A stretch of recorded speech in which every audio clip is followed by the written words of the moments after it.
যে স্থানটি দাঁড়িয়ে আছি এটা হলো সরষিদর রেলওয়ে স্টেশন।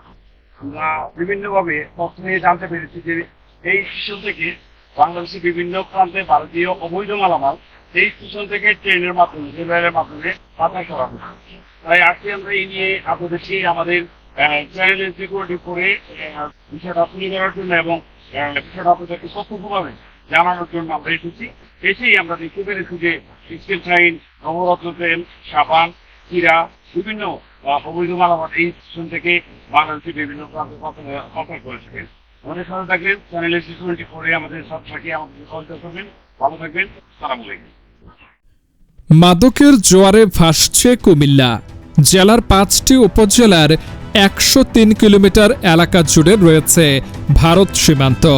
আইনশৃঙ্খলা বাহিনীর চোখ ফাঁকি দিয়ে প্রতিদিন সীমান্ত পেরিয়ে আসছে ভয়ঙ্কর নেশার ফাঁদ, গাঁজা, ইয়াবা, মদ।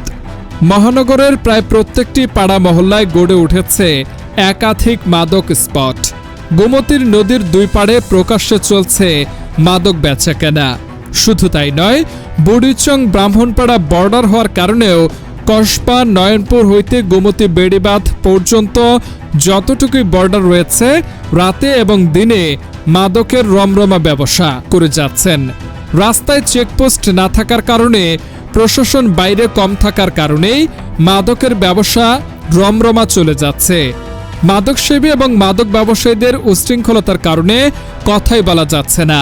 বিশেষ করে বুড়িচং এবং ব্রাহ্মণপাড়ায় মাদকের সাম্রাজ্য বললেই চলে। যদিও নাম হয়ে থাকে কসমেটিক্যাল লাইন, দেয় গাঁজা, ফেন্সিডিল, ইয়াবা, মদ, মোবাইল।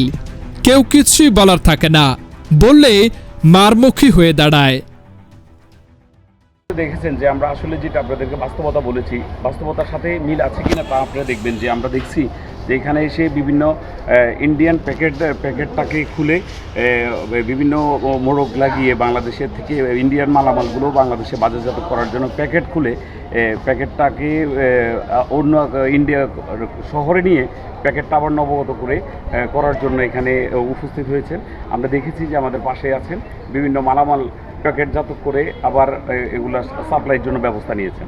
আমাদের সাথে থাকবেন চ্যানেল SD24 আমাদের সাথে থাকি, আমাদেরকে সহযোগিতা করবেন। ভালো থাকবেন। আসসালামু আলাইকুম।